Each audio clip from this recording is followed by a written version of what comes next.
بسم اللہ الرحمن الرحیم۔ السلام علیکم۔ روزی وائس چینل میں آپ سب کو خوش آمدید۔ آج میں آپ کے لیے ایک بہت ہی اچھی اور دلچسپ کہانی لے کر آئی ہوں۔ کہانی شروع کرنے سے پہلے آپ سب سے گزارش ہے کہ آپ نے اگر ابھی تک میرے چینل کو سبسکرائب نہیں کیا تو میرے چینل کو سبسکرائب کیجیے، ساتھ جو بیل آئیکن ہے اس کو بھی کلک کیجیے تاکہ ہر نئی آنے والی ویڈیو آپ تک آسانی سے پہنچ سکے۔ میرا نام عائشہ ہے۔ میرا تعلق فاروق آباد سے ہے۔ ہم 3 بہن بھائی تھے۔ اللہ کے فضل سے ہمارا خوشحال گھرانہ تھا۔ ابا اسکول ٹیچر تھے اور تبلیغی جماعت والوں کے ساتھ دین کے کاموں میں بڑھ چڑھ کر حصہ لیتے تھے۔ اماں بھی اسکول ٹیچر تھی۔ گھر میں اماں کی مرضی چلتی تھی۔ اگر ابا کوئی بات کرتے کہ یہ بات صحیح نہیں ہے، اسے ایسا نہ کرو، تو اماں ابا کو اسی وقت ٹوک دیتی اور روب سے کہتی، جو میں کہہ رہی ہوں وہی ہوگا، جاؤ جو کام کرتے ہو وہی کرو، لوگوں کے ساتھ گھر کر دین کی باتیں پہنچاؤ، اور تو کچھ کرنا نہیں ہے، بس ایک ڈھونگ رچا رکھا ہے، تمہارے سوا کسی کو نہیں دیکھا جو تمہاری بات سن کر سمجھا ہو اور اس پر عمل پیرا بھی ہو۔ ابا نے کہا، ہمارا کام سمجھانا ہے، کوئی سمجھے یا نہ سمجھے یہ اس کا اپنا فیل ہے، ویسے بھی جس کی گھر میں کوئی نہیں سنتا اس کی باہر بھی کوئی نہیں سنے گا۔ اماں نے کہا، کیا بولے؟ کیا کہا؟ ذرا اونچا بولو، میں بھی تو دیکھوں کیا فلسفہ جھاڑ رہے ہو۔ ابا نے کہا، کچھ نہیں، میری کیا اوقات جو کچھ کہہ سکوں، میں تو صرف سن سکتا ہوں، کہنے کا حق تو مجھے ہے ہی نہیں۔ شکر ہے باہر لوگ میری بات تو سن لیتے ہیں نا، اگر کوئی باہر بھی نہ سنے میں تو پاگل ہی ہو جاؤں پھر۔ ابا اٹھ کر باہر گئے۔ ابا کے جاتے ہی اماں پھر شروع ہو گئی، کہتی، یہ آدمی صرف باہر والوں کے کام آنے کے لیے ہے اور یہ اسی لیے دنیا میں آیا ہے، گھر کا اسے کچھ پتا ہی نہیں، کوئی احساس ذمہ داری میں نے نہیں دیکھی اس شخص میں کبھی بھی، بس بچے پیدا کر کے پھینک دیے، ماں سنبھالے اور خود آزاد، کبھی کہیں پھرتا ہے اور کبھی کہیں، ویسے تبلیغی کا کام کرتا ہے لیکن گھر میں کوئی دینداری نہیں اور دنیا داری سے یہ انسان غافل ہے۔ پتہ نہیں کیا سوچ کر میری ماں نے اس کے پلے باندھ دیا مجھے، جب سے اس شخص سے شادی ہوئی ہے مجال ہے جو سکھ نصیب ہوا ہو، صبح نوکری پر جاؤ، گھر آ کر گھر بھی دیکھو اور بچوں کو بھی سنبھالو، میری اپنی شناخت، میری اپنی پہچان تو رہی ہی نہیں، ایسے ہی میں کسی دن دنیا سے چلی جاؤں گی، پھر دیکھوں گی کیسے سنبھالتا ہے یہ آدمی گھر اور اپنی اولاد کو۔ میں نے جب سے ہوش سنبھالا تھا اماں کو ایسے ہی بولتے دیکھا تھا، ہمیں بھی بات بات پر ڈانٹ دیتی، اگر ابا گھر لیٹ آتے تو اس بات کا غصہ بھی ہم پر ہی نکالتی تھی۔ مجھ سے بڑی میری بہن جس کا نام ہیرا تھا، وہ بالکل میری ہم عمر لگتی۔ اماں میری بڑی بہن ہیرا پر بہت سختی کرتی تھی۔ صبح اسکول جانا ہوتا تو اماں ہیرا کو سب سے پہلے اٹھا دیتی، اسے کہتی، جھاڑو دے کر آٹا گوندھ کر رکھ دینا اور چائے کا پانی بھی چولہے پر چڑھا دینا۔ تب ہم کم عمر تھی، اتنی سمجھ نہیں تھی، مگر میں نے اپنی بہن ہیرا کو اکثر روتے دیکھا تھا۔ اماں اس پر سختی بھی بہت کرتی تھی، میں سمجھتی شاید اس لیے روتی تھی، لیکن میں نے جب سے ہوش سنبھالا تھا تب سے ایک بات جو بہت عجیب ہوتی تھی وہ یہ کہ اماں بڑی بہن ہیرا کو ہر منگل کے دن برآمدے میں رکھے پیلے پھولوں سے سجے ایک تخت پر بٹھا دیتی اور ہمیں کمرے میں بند کر دیتی۔ میں بہت کہتی مجھے بھی ہیرا کے ساتھ بیٹھنا ہے، لیکن اماں ڈانٹ کر کمرے میں بند کر دیتی۔ اماں کی مجھے سمجھ نہیں آتی تھی، اسکول ٹیچر تھی، اسکول میں ایسے رہتی سلجھی ہوئی سمجھدار، اور گھر آتے ہی نہ جانے کیا ہو جاتا تھا اماں کو۔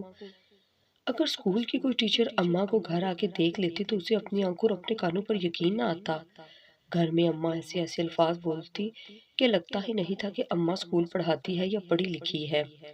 کچھ دنوں سے ابا تبلیغی جماعت کے ساتھ کہیں گئے ہوئے تھے اور اماں کے غصے کا ٹمپریچر 100 پر چلا گیا تھا۔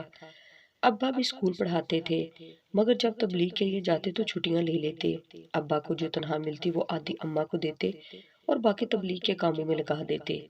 ایک دن اماں نے کہا، گھر کے خرچ کے لیے اور بچوں کی پڑھائی کے لیے پیسے کم ہوتے ہیں، اب اگر تنخواہ ملے تو ساری کی ساری مجھے لا کر دو گے، اور سن لو کان کھول کر، مجھے یہ بات دوبارہ نہ کہنی پڑے۔ ابا نے کہا، کیوں ہر وقت آگ اگلتی رہتی ہو، کبھی تو آرام سے بات کر لیا کرو، بچے دیکھتے ہیں سنتے ہیں، تمہیں اتنی بدتمیزی سے بولتے دیکھتے ہیں، کیا سوچتے ہوں گے، وہ بھی بڑے ہو کر ہماری عزت نہیں کریں گے، کچھ تو خیال کیا کرو۔ اماں نے کہا، میں جو کہتی ہوں بچے سنتے ہیں، اور تمہارا اپنے بارے میں کیا خیال ہے، کون سی گھر کی ذمہ داری نبھا رہے ہو، ایک پیسے دے دینے سے تم اس فرض سے آزاد نہیں ہو سکتے۔ بچے مجھے دیکھ کر تو خراب نہیں ہوں گے، لیکن تمہیں دیکھ کر ضرور سبق سیکھ لیں گے اور مجھے کہیں گے کہ اماں ایسے آدمی سے شادی مت کرنا۔ جو لوگوں کا تو بھلا سوچے لیکن اپنی اولاد کا کبھی نہیں سوچے۔ اور یہ بچے میری اکیلی کے نہیں ہیں، میں انہیں اپنے ساتھ پیچھے مائکے سے نہیں لے کر آئی تھی۔ ان کی اتنی فکر ہے تو سنبھالو ان کو۔ میں تنگ آ چکی ہوں، مجھے دیکھا کبھی بھی میں کیا تھی اور کیا بن گئی۔ میری اسکول کی ٹیچرز جو مجھے جانتی ہیں وہ کہتی ہیں کہ یہ تم ہو جو اتنی شوخ اور چنچل ہوا کرتی تھی، تمہیں کیا ہو گیا ہے؟ خود پر بھی دھیان دیا کرو۔ شوہر تمہیں دیکھ کر نہیں کہتا کہ بن سور کر رہا کرو، تمہاری ابھی عمر ہی کیا ہے؟ اس عمر کی عورتیں تو اتنا بناؤ سنگار کرتی ہیں، مگر میں انہیں کیا بتاتی کہ میں کس حال میں گزارا کر رہی ہوں۔ ابا نے کہا لوگوں کا تو کام ہے باتیں بتانا اور نکتہ چینی کرنا، کوئی بھی اپنے گریبان میں نہیں جھانکتا، سب دوسروں کو اپنی گفتگو کو موضوع بنا لیتے ہیں اور میں لوگوں کی باتوں سے خوب واقف ہوں۔ تم نہیں جانتی دنیا کہتی کچھ ہے اور کرتی کچھ ہے۔ ابا کی بات سن کر اماں کا دماغ پھر سے گھوم گیا اور ابا کی باتیں سمجھنے کی بجائے غلط رنگ دینے لگی۔ ابا نے کہا تمہیں سمجھانا میرے بس کی بات نہیں رہی اب بس اتنا کہوں گا کہ جب کوئی مجبوری نہیں ہے تو تمہیں سکول کی نوکری کرنے کی کیا ضرورت ہے؟ شریعت میں بلا ضرورت عورت کا گھر سے نکلنا منع کیا گیا ہے اور اسے گھر کی چار دیواری میں رہ کر اپنے گھر اور بچوں کی دیکھ بھال کرنے اور شوہر کی عزت کرنے کا حکم دیا ہے۔ یہاں تک کہ اگر عورت نے بناؤ سنگار کرنا ہے تو وہ صرف اپنے شوہر کے لیے کرے، لوگوں کو دکھانے کے لیے نہ کرے۔ تم اپنی مرضی سے سب کر رہی ہو، میں نے تمہیں سمجھانے کی بہت کوشش کی لیکن تم نے ہمیشہ میری باتوں کو غلط نظر سے دیکھا۔ میں اور کیا کروں بتاؤ مجھے؟ ابا آج بہت دکھی نظر آ رہے تھے اور اماں کو سمجھا رہے تھے، مگر شاید اماں نے قسم کھا لی تھی کہ وہ ابا کی کبھی کوئی بات نہیں مانیں گے، یا پھر کچھ اور تھا جو اماں دل سے نکالنا چاہ رہی تھی۔ ابا نے اماں کو ہر سہولت دی ہوئی تھی، گھر کا سارا سودا سلف ابا پورے مہینے کا ایک ہی دفعہ لا کر رکھ دیتے تھے، لیکن پھر بھی اماں گلا کرتی کہ گھر کی پرواہ نہیں۔ ابا کی اسکول کی تنخواہ کے علاوہ دکانوں کا کرایہ بھی آتا تھا۔ ابا نے مین روڈ پر 3 دکانیں بھی لی تھی جو ہماری ذاتی تھی۔ ان کی آمدن اتنی تھی کہ اگر اماں ابا نوکری نہ بھی کرتے تو بھی آسانی سے گھر کا گزر بسر ہو جاتا، لیکن اماں اپنی مرضی سے اسکول کی نوکری کر رہی تھی۔ سب باتیں ایک طرف، لیکن جو اماں میری بہن سے سلوک کر رہی تھی وہ سمجھ میں نہیں آ رہا تھا، وہ تو میری سمجھ سے بالکل باہر تھا۔ پتہ نہیں کیوں اماں یہ سب کر رہی تھی، جبکہ وہ خود ایک ٹیچر تھی، پڑھی لکھی خاتون تھی۔ جیسے جیسے ہم بڑے ہو رہے تھے اماں نے بڑی بہن پر مزید سختیاں کرنا شروع کر دی تھی۔ گرمی ہوتی یا سردی اماں ہر منگل کو یہی کام کرتی، میری بہن کو پیلے پھولوں سے سجے ایک تخت پر بٹھانا، دلہن بنا کر پتہ نہیں کیا کرتی تھی۔ وہ دن بدن کمزور ہو رہی تھی۔ میں اماں سے کہتی کہ آپ یہ سب کیوں کرتی ہیں؟ میری بہن کا کیا قصور ہے جو وہ اکیلی بیٹھی رہتی ہے؟ یا تو آپ مجھے بتا دیں یا پھر آپ آج کے بعد اس کے ساتھ مجھے بھی بٹھایا کریں۔ میں نے کہا، اماں نے کہا میری پیاری بیٹی ایسا کبھی سوچنا بھی مت، میں جو بھی کر رہی ہوں وہ سب تمہاری بہن کی بھلائی کے لیے کر رہی ہوں، تم مجھ سے دور رہا کرو۔ اگر میں پوچھتی اس میں کون سی بھلائی ہے، وہ بھی اس طرح دلہن بنا کر بٹھانے میں، اماں مجھے یہ کہہ کر خاموش کروا دیتی کہ ہمارے خاندان کی رسم ہے، بڑی بیٹی کو اس طرح دلہن بنا کر بٹھایا جاتا ہے تاکہ اس گھر پر اور لڑکی پر جو بری نظر ہے وہ اتر جائے اور نصیب کھل جائے۔ میں نے کہا آپ کس جہالت کے دور کی باتیں کر رہی ہیں؟ یہ گھٹیا اور تقیانوسی باتیں ہیں، ان کا کسی کے نصیب سے کچھ لینا دینا نہیں ہے۔ اماں نے کہا میں تمہاری ماں ہوں، تم میری ماں بننے کی کوشش مت کیا کرو اور جا کر اپنے کمرے میں سو جاؤ، اور ہاں ہیرا سے کہنا کچن صاف کر کے سوئے ورنہ مجھ سے برا کوئی نہیں ہوگا۔ میں نے دیکھا تو میری بہن سو رہی تھی، میرا دل نہیں کیا اسے اٹھانے کا اور میں خود جا کر کچن صاف کرنے لگی۔ جو بھی کام ہوتا اماں بڑی بہن ہیرا کو کہتی۔ میں نے کئی دفعہ کہا کہ میں کر لوں گی، اسے آرام کرنے دیں، لیکن اماں کہتی جو بھی کر رہی ہوں تم سب کے بھلے کے لیے کر رہی ہوں۔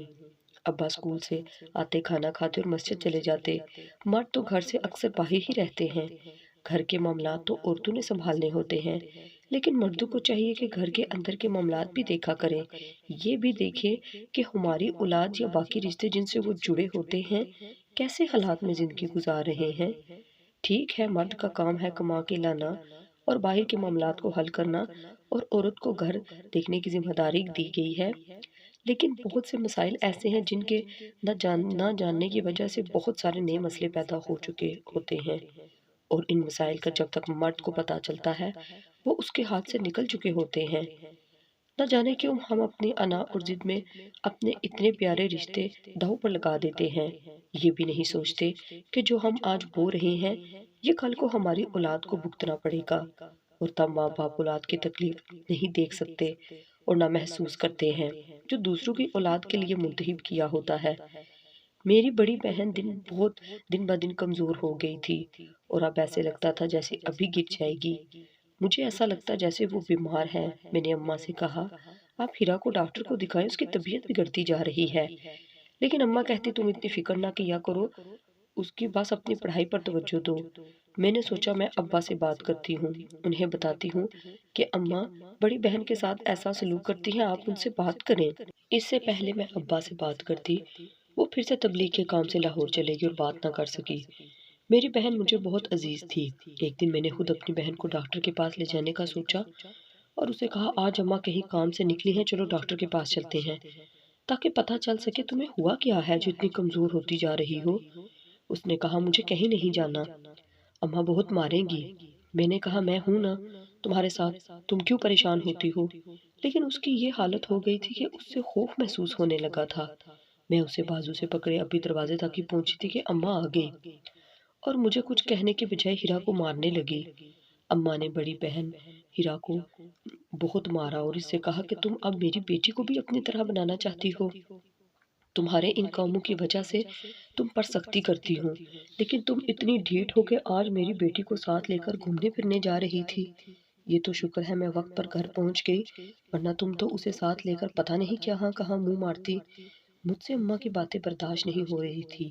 ایک ماں اتنی سخت اور پتھر دل کیسے ہو سکتی ہے جسے اپنی بیٹی کی حالت بھی نظر نہیں آتی تھی؟ میں نے کہا، اماں بس کر دے، اس میں ہیرا کو کوئی قصور نہیں ہے، اسے میں ہی اپنے ساتھ لے کر جا رہی تھی ڈاکٹر کے پاس۔ آپ کو تو اللہ جانے کیا مسئلہ ہے اس سے جو اس کی یہ حالت ہو گئی، جو آپ کے دل کو کچھ نہیں ہوتا اپنی بیٹی کی حالت دیکھ کر، کیوں اتنی پتھر دل بن رہی ہیں؟ آج بتا ہی دے کیا بات ہے، کیا وجہ ہے جو آپ ہیرا سے ایسا سلوک کرتی ہیں؟ اس نے ایسا کیا کیا ہے جو میں نہیں جانتی، اور اگر اس نے کچھ غلط بھی کیا ہے تو اس کی سزا اتنی لمبی کیوں؟ بچپن سے لے کر اب تک جب کہ ہم جوان ہو گئے ہیں لیکن اس بیچاری کی سزا میں کوئی کمی نہیں آئی۔ اماں کا چہرہ غصے سے لال ہو گیا اور کہنے لگی، تم اس کے ساتھ رہ کر اتنی بگڑ گئی کہ آج اپنی ماں کی آنکھوں میں آنکھیں ڈال کر سوال کر رہی ہو۔ جس نے تمہارے کان بھرے ہیں میں اسے چھوڑوں گی نہیں۔ اس سے پہلے کہ اماں ہیرا پر ہاتھ اٹھاتی وہ بے ہوش ہو کر گر گئی اور میں اسے سنبھالنے لگی۔ اماں نے کہا، ہو گئے اس کے ڈرامے شروع۔ میں نے کہا، کچھ تو خدا کا خوف کریں، آپ کو اس کی حالت نظر کیوں نہیں آتی؟ اماں نے کہا، اسے کمرے میں لے جاؤ، اور میں نے اسے کمرے میں لے جانے کے بعد ڈاکٹر کو کال کی۔ ڈاکٹر نے کہا، آپ کی بہن بہت زیادہ کمزور ہے، انہیں کوئی ذہنی ٹینشن بھی ہے، آپ ان کا کھانے پینے کا خیال رکھیں اور ان کو خوش رکھنے کی کوشش کریں، دھیان کریں کہ کوئی ایسی بات نہ کرے جس سے ان کی طبیعت مزید بگڑ جائے۔ میں نے اپنی بہن سے پوچھا کہ کیا بات ہے تمہیں، کس بات کی پریشانی ہے، مجھے بتاؤ کیا ہوا ہے جو مجھے نہیں پتا۔ اس نے کہا، اماں سے پوچھ لو، ہو سکتا ہے سچ بتا دیں۔ میں نے کہا، کون سا سچ؟ تو وہ خاموش ہو گئی۔ صبح ہوئی تو میری بہن کی طبیعت زیادہ خراب ہو گئی، اسے تیز بخار تھا اور بار بار اماں کو پکار رہی تھی، کبھی رونے لگتی، کبھی خاموشی سے چھت کو گھورتی رہتی، پتہ نہیں اسے کیا ہو گیا تھا۔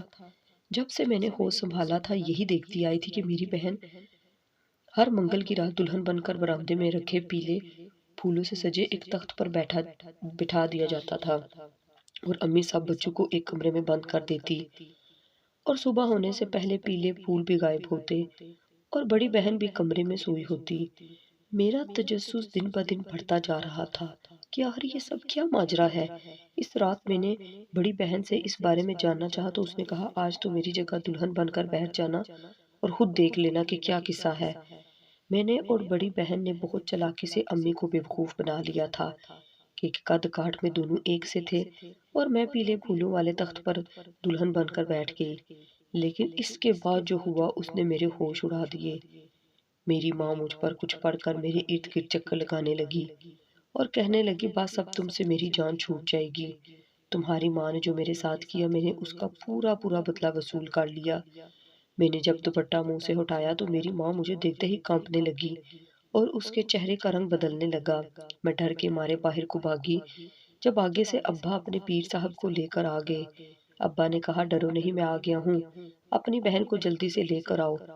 ابا کے پیر صاحب نے ایک دائرہ کھینچا اور اماں دوڑتی ہوئی اس میں بیٹھ گئی۔ ابا نے مجھے اور میری بہن کو تعویذ دیے کہ ان کو ہاتھ میں رکھنا۔ جب پیر صاحب نے کچھ پڑھنا شروع کیا تو اماں چلانے لگی۔ میری بڑی بہن ڈر کر میرے گلے لگی اور آنکھیں بند کر لی۔ پیر صاحب نے کہا بتاؤ کیوں کیا یہ سب اس بچی نے کے ساتھ، اس بچی نے تمہارا کیا بگاڑا تھا؟ تو اماں نے کہا اس کی ماں سے میں نفرت کرتی تھی، اس کے باپ سے پہلے میرا رشتہ طے ہوا تھا، لیکن اس کا باپ اس کی ماں کو پسند کرتا تھا، جس کی وجہ سے اس نے مجھے ٹھکرا دیا، اور تو اور وہ مرتے وقت اپنی بیٹی میرے ساتھ ڈال گئی اور سب کچھ اپنی بیٹی کے نام لگا گئی۔ پیر صاحب نے کہا جو بھی تھا تمہاری شادی تو اس سے ہو گئی تھی نا، پھر تم نے اپنی نفرت کیوں ختم نہیں کی؟ میری ماں نہیں لگ رہی تھی، ہم سمجھتے رہے وہ سکول جاتی ہیں، پر وہ تو اتنے سال ہماری آنکھوں میں دھول جھونکتی رہی، وہ کالا جادو سیکھ رہی تھی۔ اماں نے کہا میں نے سب نفرت میں کیا، میرے شوہر نے کہا وہ مجھ سے زیادہ سمجھدار اور اچھی تھی، اس لیے مجھ سے برداشت نہیں ہوا، میں اس سے جلنے لگی اور سوچا اس کا بدلہ لے کر رہوں گی، اور میں نے اس کی بیٹی کو مہرا بنایا اور اپنی دوست کی مدد سے عمل کرنے لگی۔ پیر صاحب نے کہا تم نے بہت ظلم کیا اس بچی پر، اب میں تمہیں نہیں چھوڑوں گا، اور اماں چیخنے چلانے لگی اور میری بہن ابا کو کہنے لگی اماں کو کچھ مت کریں، اور وہ بے ہوش ہو گئی تھی۔ ابا نے اس پر پیر صاحب کے دم کیے ہوئے پانی کے چھینٹے مارے تو تھوڑی دیر بعد میری بہن کو ہوش آ گیا۔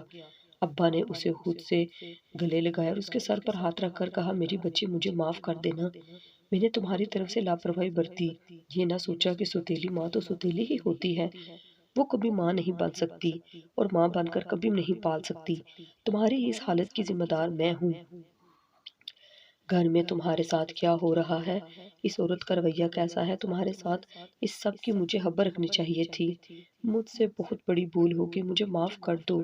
میری بہن نے کہا ابا جو ہوا یہ میری قسمت میں لکھا تھا، میں نے سب کو معاف کیا اور میری بہن کو معاف کرنا تھا کیونکہ وہ بہت بڑے دل کی مالک تھی، اگر میں اس کی جگہ ہوتی تو شاید کبھی نہ بھولتی اور نہ معاف کرتی، اس نے کبھی ہمیں یہ محسوس نہیں ہونے دیا تھا کہ وہ ہماری سوتیلی بہن ہے، جبکہ اماں اسے بتا چکی تھی کہ میں 1 سال کی تھی جب اس کی اماں دنیا سے چلی گئی تھی، اور دادی نے مرتے وقت ابا کی دوسری شادی کر دی تھی، مگر افسوس میری سکی ماں نے اتنی پڑھی لکھی ہونے کے باوجود اتنی جہالت اور حسد میں ایک معصوم پر اتنا ظلم کیا اور کبھی ندامت بھی محسوس نہیں کی۔ اماں اس دن سے پاگل خانے میں داخل ہیں، ان کا جادو الٹا پڑ گیا اور وہ اب اپنے کیے کی سزا بھگت رہی ہیں۔ میری بہن ٹھیک ہو گئی تھی اور اس کی شادی کر دی ابا نے، وہ لڑکا میری بہن کو پسند کرتا تھا، وہ اور اس کی ماں میری بہن کا بہت خیال رکھتے ہیں، اسے کبھی کسی چیز کی کمی نہیں ہونے دیتی۔ میری بہن کا شوہر اسے لے کر اپنی ماں کے ساتھ عمرے کرنا چلے گئے۔